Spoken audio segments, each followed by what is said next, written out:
তোমাদের কার কার ভালো লাগে আমি জানি না, বাট আমার দারুণ লাগে এই চিংড়ির বাটা। তো আজকে সেটাই বানাচ্ছি। আমার রেসিপিটা দেখে নাও আমি কিভাবে বানাই। যদি না খেয়ে থাকো অবশ্যই একবার ট্রাই করে দেখবে। দুর্দান্ত লাগে খেতে, আর গরম গরম ভাতে এই চিংড়ি বাটা হলে এক থাল ভাত নিমেষেই শেষ হয়ে যাবে। তো এখানে চিংড়ি মাছে হলুদ লবণ মাখিয়ে নিয়েছি। তোমরা আরেকটু বড় সাইজ বা আরেকটু ছোট যে কোনো চিংড়ি দিয়ে করতে পারো, কিন্তু বেশি বড় নিলে হবে না। তো এখানে তেল দিয়ে দিলাম কড়াতে, দিয়ে প্রথমে শুকনো লঙ্কা দুটো ভেজে নেব। তো ভাজা হয়ে গেছে, তুলে নিয়েছি।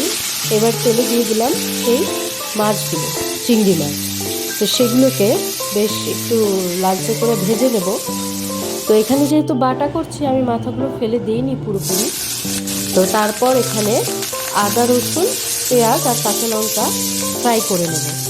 তো এখানে পেঁয়াজ রসুন আদা তোমরা নিজেদের অনুযায়ী কম বেশি করে নিতে পারো। তো যে মাছটা ভেজে রেখেছিলাম সেটাও পেঁয়াজের সঙ্গে দিয়ে ভালো করে নাড়িয়ে ভেজে মিক্স করে নেব, তাহলে স্বাদটা বেশ ভালো আসবে। তো শুকনো লঙ্কাগুলো তোমরা তুলে আলাদা আগে বেটে নিতে পারো বা পরেও মিশিয়েও নিতে পারো আমার মতো করে।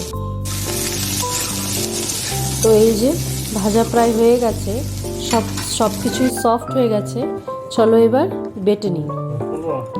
তো এখানে আমি শিলনোড়ায় বাটছি আজকে। তোমরা মিক্সিতেও করতে পারো, তাতে একটু জল দিতে হবে।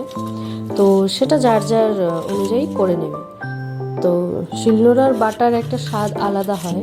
তো খুব আলতো হাতে করছি। তো এটাকে ভালো করে চলো বেটে মিহি করে নিই। এই দেখো মোটামুটি প্রায় বাটা হয়ে গেছে আমার।